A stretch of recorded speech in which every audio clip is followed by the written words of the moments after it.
Hello दोस्तों। जय हिंद। वंदे मातरम आप सभी को। तो कैसे हैं आप लोग? तो उम्मीद करते हैं मस्त जबरदस्त एवं शानदार होंगे और अपनी पढ़ाई में लगे होंगे अच्छे तरीके से। तो जैसा कि आज हो गया हमारा 4 सितंबर, और 4 सितंबर का फर्स्ट शिफ्ट का एग्जाम समाप्त हो चुका है। तो जिसको मैं आपको इसमें मैं आपको 4 सितंबर के फर्स्ट शिफ्ट में आने वाले जीएस के लगभग लगभग सभी क्वेश्चन लेकर आप सभी के बीच में आपका भाई आ गया है अपनी 3-4 घंटा मेहनत करने के बाद। ठीक है, तो आइए हमारे साथ बने रहिए। मैं अगले 20 से 25 मिनट में आपको पूरे क्वेश्चन बताने वाला हूँ, वो भी पूरा डिटेल में। ठीक है, एकदम डीप में बताऊंगा, इससे जिनका आने वाले शिफ्टों में एग्जाम है आगे, उनको भी इसमें कवर हो जाए उनका भी। ठीक है, एक बार वीडियो शुरू होने से पहले एक बार जान लीजिए आप लोग कि मैं देख रहा हूँ कि जो क्वेश्चंस आए हैं जैसे कल के शिफ्टों में, तो उससे रिलेटेड क्वेश्चन आज भी आ रहे हैं। ठीक है, तो ये मैं देख रहा हूँ, तो आप लोग ऐसा करिए कि जो मैं बता रहा हूँ इसमें मैं एक्स्ट्रा फैक्ट ऐड कर रहा हूँ, तो आप लोग उसको स्क्रीन शॉट लेके रख लीजिएगा, या तो अगर आपको इसकी पीडीएफ चाहिए तो मैं इसकी पीडीएफ टेलीग्राम पे डाल दूंगा। ठीक है, तो चलिए, बहुत हो गया, टाइम नहीं लेंगे आप सभी का। चलिए शुरू करते हैं। और आप लोगों से रिक्वेस्ट है कि वीडियो को पूरा देखेंगे और चैनल को हमारे सब्सक्राइब कर लेंगे अगर आप लोग नए हैं, और वीडियो को लाइक कर लेंगे। ठीक है, चलिए। तो आपसे पहला क्वेश्चन पूछा गया था कि जून 2025 तक भारतीय संविधान की 8वीं अनुसूची में कितनी भाषाओं को मान्यता प्राप्त है? ठीक है, तो इसका सही आंसर हो जाएगा ऑप्शन नंबर ए, 22 भाषाओं को मान्यता प्राप्त है। ठीक है, चलिए आगे बात करेंगे थोड़ा सा इसके बारे में डिटेल में। तो मूल रूप से 1950 में इसमें 14 भाषाएं थी। ठीक है, अगर आपसे पूछेगा कि भारतीय संविधान मूल संविधान में कितनी भाषाएं थी, तो आप क्या जवाब देंगे? 14 भाषाएं थी। ठीक है, तो ये जो 21वां संविधान संशोधन 1967 में हुआ था, तो उसके तहत सिंधी भाषा सर्वप्रथम जोड़ी गई थी। ठीक है, और उसके बाद में जो 71 संविधान संशोधन हुआ था 1992 में ही हुआ था, उसमें कोंकणी और मणिपुरी नेपाली को शामिल किया गया था। ठीक है, इससे बाद में 3 भाषाओं को और शामिल कर लिया गया था। और साथ ही साथ बात कर लेते हैं हम लोग कि 92वां संविधान संशोधन 2003 में हुआ था, संविधान संशोधन जिसमें बोडो, डोगरी, मैथाली और संथाली भाषा को जोड़ा गया था। 4 भाषाओं को 2003 में भी जोड़ दिया गया था। ठीक है, चलिए। तो जून 2025 तक इस अनुसूची में कुल 22 भाषाएं शामिल की गई हैं। ठीक है, तो ऑप्शन नंबर ए में शायद 22 भाषाएं थी, आपका करेक्ट आंसर हो जाएगा। तो हम उम्मीद करते हैं कि आपको ये जानकारी अच्छी लगी होगी। ठीक है, तो ऐसे ही हम आगे डीप में क्वेश्चन करने वाले हैं, जिसमें आप सभी का फायदा हो जाए जिनका एग्जाम था और जिनका होने वाला है। ठीक है, चलिए आगे बात करते हैं। तो भारत में आर्थिक उदारीकरण की शुरुआत किस वर्ष से हुई थी? ये आर्थिक उदारीकरण से दोस्त, मैं देख रहा हूँ 22 अगस्त के बाद से डेली एक क्वेश्चन आ रहा है इसमें से। तो इसका सही आंसर आ जाएगा आपका 1991 में। ठीक है, चलिए। तो उम्मीद करते हैं आप लोग आंसर सही देके आए होंगे अपने एग्जाम में। चलिए, सरल आंसर था ये, सरल क्वेश्चन था। तो अगला क्वेश्चन हमारा पूछा गया था कि गुप्त काल में हथियारों की देखरेख करने वालों को क्या कहा जाता है? ठीक है, उसको कहा जाता था शस्त्राध्यक्ष। ठीक है, ऑप्शन नंबर डी इसका राइट हो जाएगा। चलिए आगे बात करेंगे अगले क्वेश्चन के बारे में। तो क्वेश्चन हो चुका है। अगला क्वेश्चन आपसे पूछा गया था यहीं पे कि पश्चिमी घाट और पूर्वी घाट के बीच कौन सा पठार पाया जाता है? ठीक है, आपसे पूछा है पश्चिमी घाट और पूर्वी घाट के बीच कौन सा पठार पाया जाता है? ये दक्कन का पठार पाया जाता है। ये भी रिपीटेड क्वेश्चन है, अभी पिछले शिफ्ट में ये भी पूछा गया था। ठीक है, तो अक्सर रिपीटेड क्वेश्चन भी आ जा रहे हैं। तो अगर आप चाहें तो प्ले लिस्ट बना के रख दिए है अपने चैनल पे, तो वहाँ से आप भी मतलब जो भी शिफ्ट हो चुकी है उनको देख सकते हैं। ठीक है, चलिए अगला क्वेश्चन पूछा गया था कि 2025 का पुलित्जर पुरस्कार फिक्शन श्रेणी में किसे और किस कृति के लिए मिला है? ठीक है, तो ये मिला है पर्सिवल एवरेट को। ठीक है, हाँ, उनके उपन्यास जेम्स के लिए मिला है। ठीक है, तो जेम्स के लिए मिला है, और उनका किसको मिला है? Percival Everett. ठीक है, उनकी उपन्यास है जेम्स, इसके लिए मिला है उनको। ठीक है, चलिए आगे बात करेंगे कि कोंकण किस राज्य की आधिकारिक भाषा है? ठीक है, आपसे पूछा गया था कोंकण किस राज्य की आधिकारिक भाषा है? ये गोवा की आधिकारिक भाषा है। बात करते हैं महाराष्ट्र की, तो महाराष्ट्र की मराठी भाषा आधिकारिक है। ठीक है, चलिए। और बात करेंगे केरल की, केरल की, कर्नाटक की, तो कर्नाटक की कन्नड़ भाषा, ठीक है, ये आधिकारिक भाषा है। और केरल में मलयालम भाषा, मलयालम भाषा आधिकारिक भाषा है केरल में। ठीक है, आप लोग तीनों को याद रखेंगे। चलिए आगे बात करेंगे कि कंप्यूटर नेटवर्क में मैन का फुल फॉर्म क्या होता है। ठीक है, तो मल्टी टाइप एक्सेस नेटवर्क इसका फुल फॉर्म होता है। ठीक है, मैन का, तो ऑप्शन नंबर सी इसका राइट आंसर हो जाएगा। ठीक है, चलिए आगे बात कर लेते हैं। लैन का फुल फॉर्म क्या होता है। अगर आपसे पूछ ले कि लैन का फुल फॉर्म क्या होता है, तो लोकल एरिया नेटवर्क लैन का फुल फॉर्म होता है। और आपसे पूछे वैन का, WEN वैन, तो इसका हो जाएगा वाइड एरिया नेटवर्क। ठीक है, चलिए आगे बात कर लेते हैं कि भारत के 52वें मुख्य न्यायाधीश कौन है। तो इनसे क्वेश्चन अभी कल भी पूछा गया था, परसों भी पूछा गया था। ठीक है, ये बने हैं क्या कहते हैं इसको, BR गवई जी। ठीक है, भूषण राम कृष्ण गवई इनका पूरा नाम है। ठीक है, पूरा नाम भी आप लोग याद रखेंगे इसका। चलिए, तो ये कब बने हैं ये भी जान लेते हैं। तो BR गवई को 14 मई 2025 को भारत का 52वां चीफ जस्टिस ऑफ इंडिया नियुक्त किया गया है। ठीक है, BR गवई भारत के पहले बौद्ध, ये भी इंपॉर्टेंट बनता है, बौद्ध भी है। ठीक है, बौद्ध chief। और दूसरे शेड्यूल कास्ट यानी कि दलित समुदाय के आने वाले CGI है। ठीक है, उनकी सेवा की अवधि लगभग 6 महीने है। ठीक है, यह 23 नवंबर 2025 को समाप्त हो जाएगी। इस चीज को मैंने कल एकदम अच्छी तरीके से बताया था अपनी वीडियो में।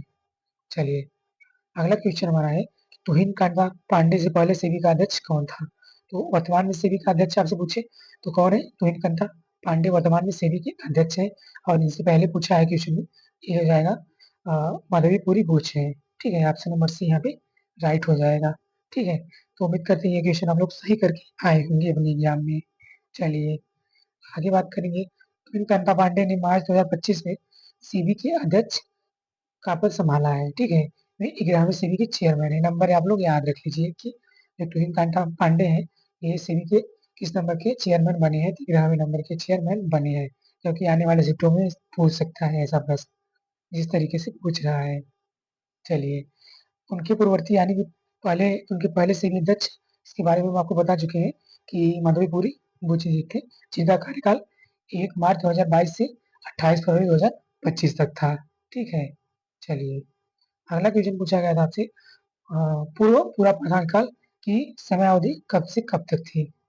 ठीक है, ये थी हमारी 25 लाख BC से 10 लाख BC तक। ठीक है, ऑप्शन नंबर 20 का राइट हो जाएगा। चलिए बात कर लेते हैं इसके बारे में थोड़ा और। तो पूर्व पाषाण काल की समयावधि लगभग 25 लाख पूर्व, यानी कि 2.5 मिलियन वर्ष पूर्व से लेकर लगभग 10,000 वर्ष पूर्व तक मानी जाती है। ठीक है, चलिए ऑप्शन नंबर 20 का राइट हो जाएगा। आगे बात कर लेते हैं। पूछा गया था अगला क्वेश्चन आपसे साइंस से, हमारे शरीर में कार्बोहाइड्रेट से क्या प्राप्त होता है। तो कार्बोहाइड्रेट से क्या प्राप्त होता है, तो कार्बोहाइड्रेट से हमें ऊर्जा प्राप्त होती है। ठीक है, ऑप्शन नंबर सी इसका राइट हो जाएगा यहाँ पे। चलिए अगला क्वेश्चन पूछा गया था कि 2025 में भारत के राष्ट्रपति द्वारा कीर्ति चक्र कितने व्यक्तियों को दिया गया। ठीक है, इसका सही आंसर हो जाएगा ऑप्शन नंबर बी। तो 2025 में 6 लोगों को जो है कीर्ति चक्र प्रदान किया गया है राष्ट्रपति द्वारा।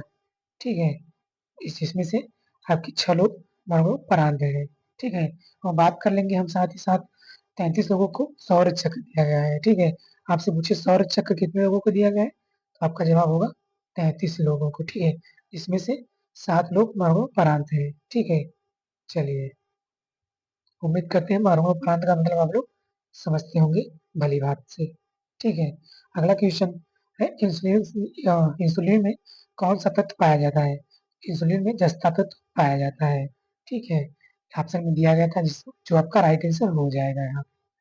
चलिए अगले क्वेश्चन की बात कर लेते हैं यहाँ पे। तो 2025 में 2 मई 2025 में रक्षा क्षेत्र में रक्षा मंत्री राजनाथ सिंह द्वारा विकास कंपनी को मिनी रथ पहला श्रेणी घोषित किया गया है। ठीक है, किस कंपनी को पूछा है, तो जो कंपनी है वो, ये कंपनी है म्यूनिशंस इंडिया लिमिटेड। ठीक है, याद रखेंगे नाम। ठीक है, ऑप्शन नंबर सी इसका राइट हो जाएगा। और आपको PDF चाहिए तो टेलीग्राम चैनल में मैं इसका वीडियो डाल दूंगा, और टेलीग्राम चैनल लिंक का डिस्क्रिप्शन में लिंक डाल देंगे, वहां से आप ज्वाइन हो जाइएगा टेलीग्राम पे। ठीक है, वहां पे आपको PDF मिल जाएगी। चलिए बात करेंगे अगले क्वेश्चन की। अगला क्वेश्चन पूछा गया था 78वां अनुज समारोह, ठीक है, में फिल्म के निर्देशक कौन थे? ठीक है, ठीक, तो इसका सही आंसर हो जाएगा नीरज खुशवान। ठीक है, तो ऑप्शन नंबर 20 का राइट हो जाएगा। ठीक है, चलिए आगे बात करेंगे अगले क्वेश्चन के बारे में। अगला क्वेश्चन हमारा पूछा गया था कि सन 1947 में भारत की अर्थव्यवस्था किस पर आधारित थी? ठीक है, तो ये आप लोग जानते होंगे, सिंपल सा आंसर है इसका, कृषि पर आधारित थी। हमारी जो 1947 की बाद की अर्थव्यवस्था थी, वो ज्यादातर कृषि पर आधारित थी। ठीक है, चलिए आगे बात कर लेते हैं यहाँ पे अगले क्वेश्चन के बारे में। तो अगला क्वेश्चन आपसे पूछा गया था कि भारतीय संविधान का कौन सा अनुच्छेद संघ और राज्यों के बीच कानून बनाने की शक्ति का वर्णन करता है? ठीक है, आइए थोड़ा नीचे ले चलते हैं, आपको इसके बारे में जान लेते हैं। ठीक है, तो अनुच्छेद 246 है जो हमारा आर्टिकल 246, इसमें स्पष्ट रूप से केंद्र और राज्यों के बीच कानून बनाने की शक्ति का विवरण दिया गया है। ठीक है, इसमें 3 प्रमुख सूचियां दी गई है। ठीक है, तो बात करेंगे यूनियन लिस्ट यानी कि केंद्रीय सूची में केवल केंद्र सरकार कानून बना सकता है। ठीक है, केंद्रीय सूची में। और हम बात करेंगे कि स्टेट सूची में यानी कि राज्य सूची में केवल राज्य सरकार कानून बना सकती है। ठीक है, और समवर्ती सूची यानी समान सूची में ये केंद्र सरकार और राज्य सरकार दोनों आपका कानून बना सकती है। ठीक है, चलिए इसका राइट आंसर क्या आ जाएगा? Option number B. ठीक है, 246, अनुच्छेद 246। चलिए आगे बात करेंगे अगले क्वेश्चन के बारे में। अगला क्वेश्चन पूछा गया था कि 1920 के असहयोग आंदोलन के दौरान निम्नलिखित में से कौन सी चीज का बहिष्कार नहीं किया गया था?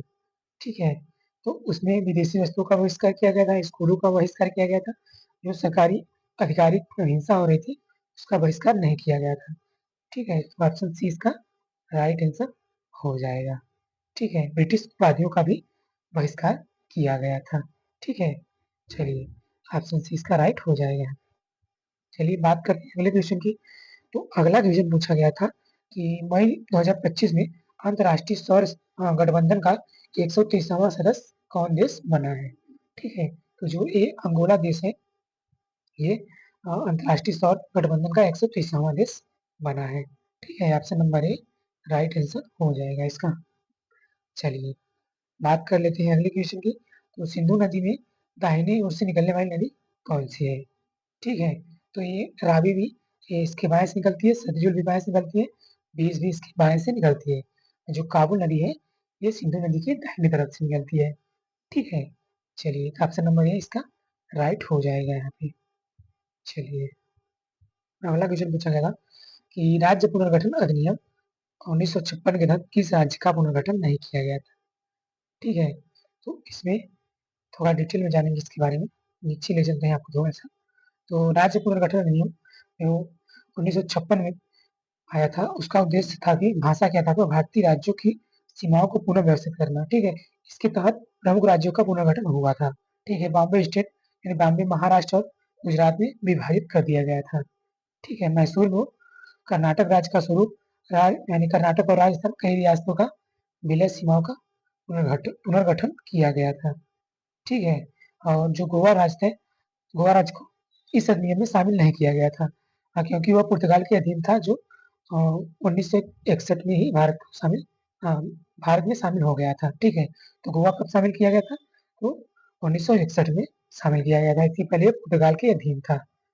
ठीक है, चलिए तो इसका राइट आंसर क्या आ जाएगा? Option number A Goa. ठीक है, चलिए आगे बात करेंगे। अगला क्वेश्चन हमारा, संयुक्त राष्ट्र सतत विकास लक्ष्य में कुल कितने लक्ष्य हैं? ठीक है, तो जो संयुक्त राष्ट्र सतत विकास है, इसे शॉर्ट फॉर्म में कहते हैं एसडीजीएस। तो इसमें कितने लक्ष्य हैं? कुल 17 लक्ष्य हैं। ऑप्शन नंबर सी इसका राइट हो जाएगा यहाँ पे। ठीक है, चलिए थोड़ा और जान लेते हैं इसके बारे में यहीं पे। तो सतत विकास लक्ष्यों में कुल 17 लक्ष्य हैं, जिसमें से गरीबी खत्म करने, ग्रह की रक्षा करने और सभी के लिए शांति व समृद्धि सुनिश्चित करने के लिए 169 संबंधित उद्देश्य शामिल किए गए हैं। ठीक है, अगर आपसे उद्देश्य पूछे तो आप क्या देंगे आंसर? 169 उद्देश्य। ठीक है, जिन्हें वर्ष 2030 तक हासिल करने का लक्ष्य रखा है। ठीक है, तो ये भी मोस्ट इम्पोर्टेंट बनता है यहाँ से। चलिए आगे बात करेंगे यहाँ पे। अगला क्वेश्चन पूछा गया था, कौन सा राज्य भारत में पहला राज्य बना जिसने जिसने एआई आधारित पर वन निगरानी प्रणाली लागू की है। ठीक है, एआई वन निगरानी प्रणाली लागू करने वाला राज्य कौन सा बना है, ऐसा क्वेश्चन आपसे पूछा गया है। तो इसका सही आंसर हो जाएगा option number B, Madhya Pradesh. ठीक है, तो मध्य प्रदेश पहला राज्य बन चुका है जिसने एआई आधारित और वन निगरानी प्रणाली लागू किया है। ठीक है, चलिए आगे बात करेंगे अगले क्वेश्चन के बारे में। तो अगला क्वेश्चन हमारा है 2025 में सूर्य की पहली छवि किस इसरो उपग्रह ने भेजी है। ठीक है, तो ये जो हमारा आदित्य एल 1 है, इसे 2025 सूर्य की पहली छवि इसरो उपग्रह ने भेजी है। ठीक है, ऑप्शन नंबर 20 का राइट होने वाला है यहाँ पे। चलिए आगे बात कर लेते हैं अगले क्वेश्चन के बारे में। तो अगला क्वेश्चन हमारा है भारतीय संविधान का कौन सा अनुच्छेद यह बताता है कि राज्य ग्रामीण क्षेत्रों में व्यक्तिगत या सहकारी आधार पर कुटीर उद्योगों को बढ़ावा देगा। ठीक है, तो ये जो अनुच्छेद हमारा 43 है, इसका ये राइट आंसर हो जाएगा। ठीक है, तो भारतीय संविधान का अनुच्छेद 43 यानी 43 जो गांधीवाद सिद्धांतों पर आधारित है। ठीक है, तो इसको भी याद रखिए आप लोग, ये गांधीवादी सिद्धांतों पर आधारित है। ठीक है, तो इसका राइट आंसर हो जाएगा ऑप्शन नंबर डी। ठीक है, चलिए आगे बात करेंगे। अगला क्वेश्चन हमारा है भारत भारत में मध्यम उद्यमों के लिए विशिष्ट नीतिगत पहलू और रोड मैप तैयार कौन करता है। ठीक है, जो रोड मैप तैयार करता है ये आपसे पूछा गया कि कौन तैयार करता है। ये सूक्ष्म लघु और मध्यम उद्यम मंत्रालय। ठीक है, ऑप्शन नंबर 20 का राइट हो जाएगा यहाँ पे।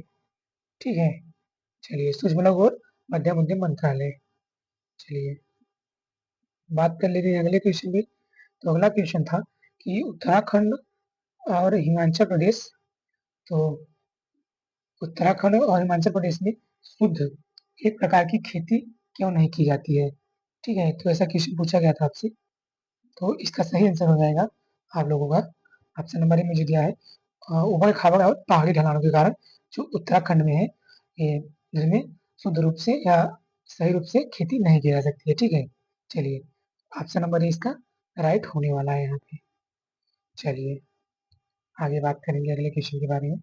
अगला क्वेश्चन पूछा गया था कि भारतीय संविधान का कौन सा अनुच्छेद राष्ट्रपति को यह शक्ति देता है कि वह अनुसूचित जाति और अनुसूचित जनजाति घोषित कर सकता है। ठीक है, तो जो आर्टिकल 341 है, यह राष्ट्रपति को यह शक्ति देता है कि वह अनुसूचित जाति और अनुसूचित जनजाति घोषित कर सकता है। ठीक है, चलिए तो उम्मीद करते हैं यहाँ तक समझ गए होंगे। तो बात कर लेते हैं थोड़ा इसके बारे में। किसी राज्य या केंद्र शासित प्रदेशों के संबंध में जातियों, नस्लों या जनजातियों के कुछ भागों या समूहों को अनुसूचित जातियों के रूप में घोषित करने का अधिकार शक्ति देता है, जबकि अनुच्छेद 242 अनुसूचित जनजातियों को घोषित करने से संबंधित इन अनुच्छेदों के तहत राष्ट्रपति लोक अधिसूचना जारी करके इन जातियों या जनजातियों को विनिर्दिष्ट करता है। ठीक है, चलिए अगला क्वेश्चन पूछा गया था आपसे कि वैश्वीकरण का अर्थ क्या है। तो वैश्वीकरण का अर्थ होता है कि वस्तुओं, सेवाओं, पूंजी और प्रौद्योगिकी और संस्कृति के वैश्विक स्तर पर आदान प्रदान की प्रक्रिया, जिससे दुनिया भर के देशों और लोगों के बीच आर्थिक, सामाजिक और सांस्कृतिक परस्पर निर्भरता और एकीकरण बढ़ता है। ठीक है, तो इसका ये राइट आंसर हो जाएगा। ऑप्शन में कैसा दिया है हमें नहीं पता है, ये तो आप लोग जानेंगे। हमारा काम है बताना, मैं आपको बता रहा हूँ। चलिए अगला क्वेश्चन पूछा गया था कि भारत में विधवा पुनर्विवाह और महिला शिक्षा सुधार के नेता कौन थे।